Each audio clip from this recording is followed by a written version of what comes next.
சமயங்களுள் தலையாயது ராஜாங்க சமயம் நம்முடைய சைவ சமயம்.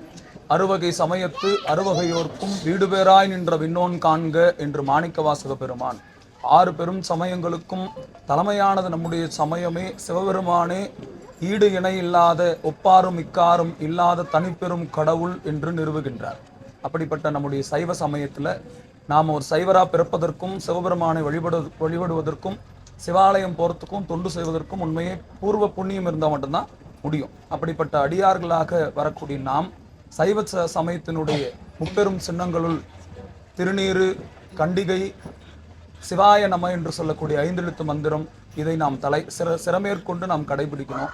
நெற்றி நிறைய திருநீர் பூசணும், கண்டிகை ருத்ராட்ச மணி அணிஞ்சுக்கணும், நமச்சிவாய மந்திரத்தை எப்பவுமே சொல்லிட்டே இருக்கணும்.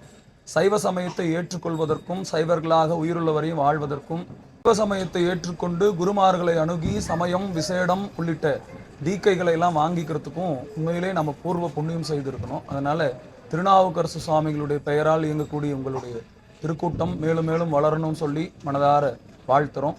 வேற ஏதோ ஒரு ருத்ராட்சத்திற்கோ வேற ஏதோ ஒரு மணிக்கோ வேற ஏதோ ஒரு அதிர்ஷ்டம் தரக்கூடிய பொருளுக்கோ இந்த ருத்ராட்ச மணி ஈடு இல்லை அப்படின்றத நம்ம புரிஞ்சுக்கணும். ஏதோ ஒரு குளிசம் கட்டுறாங்க, ஒரு தாயத்து கட்டுறாங்க, ஏதோ ஒரு சாமியினுடைய டாலர் கட்டி விடுறாங்க, ஏதோ ஒரு கயிறு கட்டுறாங்க, ஏதோ ஒரு அடையாளத்துக்கு ஒரு மணிகள் எல்லாம் போட்டுக்கிறாங்க. அதுவும் ருத்ராட்சமும் ஒன்று இல்லை. தாய்க்கும் குழந்தைக்கும் உள்ள உறவினுடைய வெளிப்பாடு தாய்ப்பால், ஈஸ்வரனுக்கும் நமக்கும் உள்ள அந்த உறவினுடைய வெளிப்பாடு இந்த ருத்ராட்சம். இந்த ருத்ராட்சம் அதிர்ஷ்டம் தராது. இந்த ருத்ராட்சத்தை அணிஞ்சுக்கிட்டீங்கன்னா உங்களுக்கு தொழில் நல்லா நடக்கும், குடும்ப பிரச்சனை தீர்ந்துடும், உடல் நோயெல்லாம் நீங்கிடும். இப்படி எந்த உறுதிமொழியும் நான் உங்களுக்கு கொடுக்கறதில்ல. இந்த ருத்ராட்சம் ஒரு தகப்பனாகி நம்ம சிவபெருமானுக்கும் நமக்கும் இருக்கக்கூடிய இந்த உறவினுடைய பாலம். நான் ஈஸ்வரனுடைய பிள்ளை, நான் ஈஸ்வரனுடைய குழந்தை, அவனை அடைவது தான் இந்த உயிராகி இந்த ஆன்மாவுடைய நோக்கம். அவனுக்கும் எனக்கும் இருக்கக்கூடிய இந்த உறவினுடைய வெளிப்பாடு இந்த ருத்ராட்சம். கணவனுக்கும் மனைவிக்கும் இருக்கக்கூடிய உறவினுடைய வெளிப்பாடு மனைவியினுடைய கழுத்தில் இருக்கிற தாலி. ஈஸ்வரனுக்கும் நமக்கும் இருக்கக்கூடிய உறவின் வெளிப்பாடு இந்த ருத்ராட்சம். இதை அணிந்து கொள்வதற்கு நான் புண்ணியம் செய்திருக்கிறேன், சிவநாமத்தை சொல்வதற்கு நான் புண்ணியம் செய்திருக்கிறேன், நெற்றில திருநீர் பூசுவதற்கு நான் புண்ணியம் செய்திருக்கிறேன் அப்படின்ற ஒருமித்த மனதோடும் பெருமிதத்தோடும் நாம் ருத்ராட்சம் அணிஞ்சுக்கணும். எப்பவுமே நெற்றி நிறைய திருநீர் பூசுறதுக்கு வெட்கப்படக்கூடாது. சமய சின்னங்களை அணிஞ்சு கொள்வதற்கு ஒருபோதும் வெட்கப்படக்கூடாது அப்படின்னு சொல்லி வந்திருக்கக்கூடிய அன்பர்கள், அடியார்கள், கண்டிகை அணிகிறவங்க, விருப்பப்படுறவங்க வந்து அணிஞ்சுக்கலாம். தெளிவு குருவின் திருமேனி காண்டல், தெளிவு குருவின் திருநாமம் செப்பல், தெளிவு குருவின் திருவார்த்தை கேட்டல், தெளிவு குரு உரு சிந்தித்தல் தானே, நானேயோ தவம் செய்தேன் சிவாய நமயனப் பெற்றேன், தேனாய் இன் அமுதமுமாய் தித்திக்கும் சிவபெருமான் தானே வந்து எனது உள்ளம் புகுந்து அடியேற்கு அருள் செய்தான். ஊன்னாரும் உயிர் வாழ்க்கை பொறுத்தன்று வெறுத்திடவே படைக்கலமாக உன் நாமத்து எழுத்து அஞ்சும் என்னாவில் கொண்டேன், இடைக்கலம் அல்லேன் எழுபிறப்பும் உமக்கு ஆட்செய்கின்றேன், துடைக்கினும் போகேன் தொழுது வணங்கி தூணீர் அணிந்து உன் அடைக்கலம் கண்டாய் அணித்தில்லை சிற்றம்பலத்து அரணே.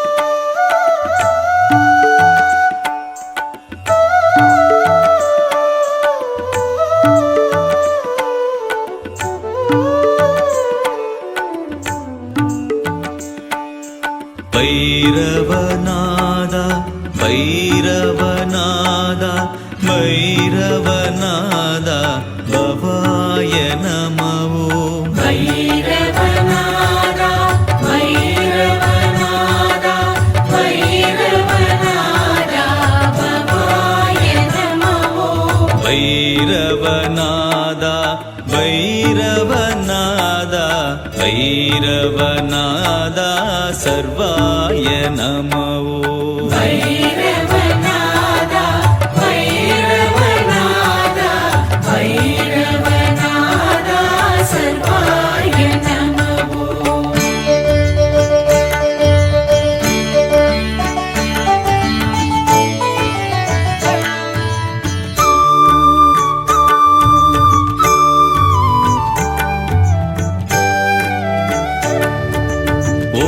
नमः शिवाय ॐ नमः शिवाय ॐ नमः शिवाय शिवाय नमः ॐ नमः शिवाय ॐ नमः शिवाय ॐ नमः शिवाय शिवाय नमः ॐ नमः शिवाय ॐ नमः शिवाय ॐ नमः शिवाय हराय नमः ॐ नमः शिवाय ॐ नमः शिवाय ॐ नमः शिवाय हराय नमः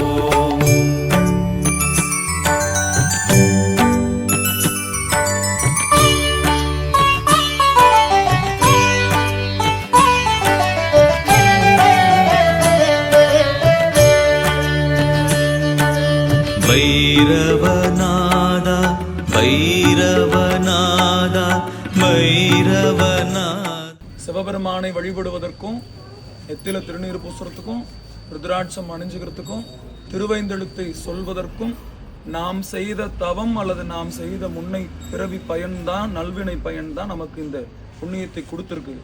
அதை நல்லா உறுதியா மனசுல வச்சுக்கணும். சரியா? சாமி நம்மள சோதிப்பார். இப்போ உலகில கூட ஒரு நல்ல வேலை கிடைக்கணும் அப்படின்னா அதுக்கு இன்டர்வியூ வைக்கிறாங்க தானே, ஒரு பரிசு வேணும்னா அதுக்கு போட்டி வைக்கிறாங்க தானே. அப்போ உயர்ந்ததான ஒன்றை அடையணும் அப்படின்னா அதை நாம கடக்க வேண்டிய தொலைவும் அதற்கு இருக்கக்கூடிய சிரமமும் அதிகமா இருக்கும். அப்பர் சாமியே இறைவன் சோதிக்கிறார். சாமி அழகா சொல்றாரு, ஐவரையும் என்மேல் தரவறுத்தாய் அவர் வேண்டும் காரியம் இங்கு ஆவதில்லை. நம்ம எப்படியெல்லாம் தெரியுமா சோதிப்பாரு? இப்ப நாம நெத்தில திருநீர் பூசிக்கிட்டோம், ருத்ராட்சம் அணிஞ்சுக்கிட்டோம், சிவாய நமச்சிவாயன்னு சொல்லின்னு போறோம் வழியில. சாமியே சோதிப்பாரு. எப்படி தெரியுமா சோதிப்பாரு? உன் எதிரில் வந்து, டே என்னடா இது நெத்தில பட்ட கழுத்துல கொட்ட எல்லாம் சாமியார் மடத்துல போய் சேர்ந்துக்கினீங்களா சொல்றவர் யார் தான்? சாமி ஏதாவது ஒரு ரூபத்துல வந்து சொல்லுவார். உங்க பக்கத்து வீட்டுக்காரா வந்து சொல்லுவார், உங்க நண்பர்களா வந்து சொல்லுவார்.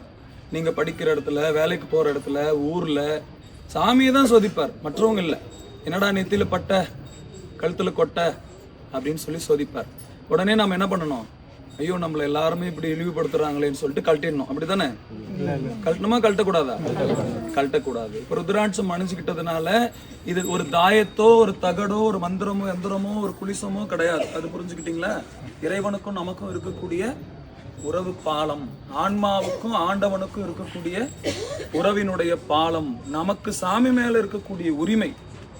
இதை அணிஞ்சுக்கிட்டதுனால நாம சிவபெருமானுடைய பிள்ளைகளா அறியப்படுவோம். அடுத்து என்ன தெரியுமா பண்ணுவாரு? மாமிசம் சாப்பிட்றதுக்கு தூண்டுவார். என்ன பண்ணுவாரு? மாமிசம் சாப்பிட்றதுக்கு தூண்டுவார். ஏற்கனவே தீய பழக்கங்கள்ல இருந்தவங்களுக்கு மது அருந்துறதுக்கும் மாமிசம் சாப்பிட்றதுக்கும் தூண்டுவார். உடனே என்ன பண்ணணும்? கழட்டி ஏதாவது ஒரு கோயில் மரத்துல கட்டிட்டு அசைவம் சாப்பிடணுமா? சாப்பிடக்கூடாது. இன்னும் வந்து சோதிப்பாரு. எப்படி தெரியுமா சோதிப்பாரு? 5 முக ருத்ராட்சம் அணிஞ்சுக்கிட்டா சாப்பிடக்கூடாது, 6 முக ருத்ராட்சம் அணிஞ்சுக்கிட்டா அசைவம் சாப்பிடலான்னு யாராவது ஒரு அடியார் மாதிரி வந்து சொல்லுவார். உடனே நம்ம ருத்ராட்சம் அணிஞ்சுக்கிட்டா அதெல்லாம் ஒன்றும் கிடையாது, கடவுள் வந்து உங்ககிட்ட சொன்னாரா, எல்லாம் எதை வேணாலும் சாப்பிடலாம், எதை வேணாலும் குடிக்கலாம் அப்படின்னு சொல்லிட்டு தொலைக்காட்சிகள்ல ஊடகங்கள்ல எல்லாம் வந்து சாமியே பேசுவார். பேசுறவரும் யார் தான்? சாமியே தான். என்னன்னு பேசுவார் தெரியுமா? நம்மளை சோதிக்கிறதுக்காக. எல்லாம் ஒன்றும் கிடையாது, ருத்ராட்சம் போட்டுன்னா என்ன வேணாலும் சாப்பிடலாம், என்ன வேணாலும் குடிக்கலாம், எப்படி வேணாலும் வாழலாம், பக்திக்கும் உணவுக்கும் சம்பந்தம் இல்லை அப்படின்னு சொல்லி சாமியே சொல்லுவார். உடனே நம்ம என்ன பண்ணக்கூடாது? ஓ எதை வேணாலும் சாப்பிடலாம், இப்ப எதை வேண்டுமானாலும் செய்யலாம், எதை வேண்டுமானாலும் பேசலாம், எப்படி வேண்டுமானாலும் வாழலாம் அப்படின்றவங்களுக்கு ருத்ராட்சம் தேவையே இல்லையே. இதை அணிஞ்சுக்கிட்டு எப்படி வேணாலும் வாழலான்றது எப்படி இருக்கு? அப்போ இப்படிதான் வாழணும், ஒரு ஒழுக்க முறையில வாழணும்னு இருக்கிறவங்க தானே ருத்ராட்சம் அணிஞ்சுக்கணும். இப்ப எதை வேணாலும் சாப்பிடலான்னு சாமியே என்ன பண்ணுவாரு? வேற வேஷத்துல வந்து சொல்லுவார், ருத்ராட்சத்துல பக்திக்கும் உணவுக்கும் சம்பந்தம் இல்லப்பா, எப்படி வேணாலும் வாழலாம், எப்படி வேணாலும் சாப்பிடலாம். அது உலகியல் மக்களுக்கு, அடியார்களுக்கு கிடையாது. நாம முக்தி பாதையை நோக்கி போறவங்க இல்லையா? சாமி வந்து உங்ககிட்ட என்ன வேணும்னு கேட்டா, உலகியல் மக்கள் என்ன கேட்பாங்க? எனக்கு இது வேணும் அது வேணும்னு கேட்பாங்க. அடியார்கள் என்ன கேட்பாங்க? எனக்கு எதுவும் வேணாம் சாமி, நீ தான் வேணும். அடியார்களுக்கும் உலகியல் மக்களுக்கும் வேறுபாடு புரியுதா? இறைவன் இப்ப சிவபெருமான் வந்து உங்க முன்னாடி நின்று காட்சி கொடுத்து உனக்கு என்ன வேணும்னு கேட்டு, இப்ப இதுல இருக்கிறவங்கள எத்தனை பேர் எனக்கு எதுவும் வேணாம் நீ தான் வேணும்னு சொல்லுவோம்? அடியார்கள் தான் சொல்லுவோம். பொதுமக்கள் என்ன சொல்லுவாங்க? எனக்கு அது வேணும் இது வேணும், பணம் வேணும், வீடு வேணும், கார் வேணும், பங்களா வேணும், எத்தனையோ எத்தனையோ சொல்லுவோம். ஆனா அடியார்கள் தான் எனக்கு எதுவும் வேணாம் சாமி, நீ தான் வேணும், உன் திருவடியில ஒரு இடம் வேணும். அப்ப முக்தியை நோக்கி போறவங்க வினைகள் நீக்கிக்கணும் அப்படின்ற எண்ணம் உடையவர்களா இருப்பாங்க. வினைகளை நீக்கிக்கிறதுக்கு இப்பிறவில இப்படிதான் வாழணும்னு சொல்லி ஒரு ஒழுங்குமுறை ஏற்படுத்துறதுக்கு தான் நமக்கு இந்த ருத்ராட்சம். இப்ப புரியுதா? சாமி எப்படி சோதிப்பாரு? நண்பர்களா, தொலைக்காட்சியில, அடியார்களா கூட வந்து சோதிப்பார். எது வேணாலும் சாப்பிடலாம், எப்படி வேணாலும் வாழலாம், நாம உறுதியா இருக்கிறோமா அப்படின்னு சோதிப்பார். உறுதியா இருந்தோம்னா, அன்னைக்கு திருப்புகலூர்ல அப்பர் சாமி எப்படி உறுதியா இருந்ததுனால கைலாயத்துக்கு தன்னோடு சேர்த்துக்கிட்டாரோ அந்த மாதிரி நம்மையும் சேர்த்துப்பார். நம பார்வதி பதையே, நாடுடைய சிவனே போற்றி, நாமலையும் அண்ணா போற்றி, ஏகம்பத்துரை என்றாய் போற்றி, ஆவாய் கனகத்திரளே போற்றி.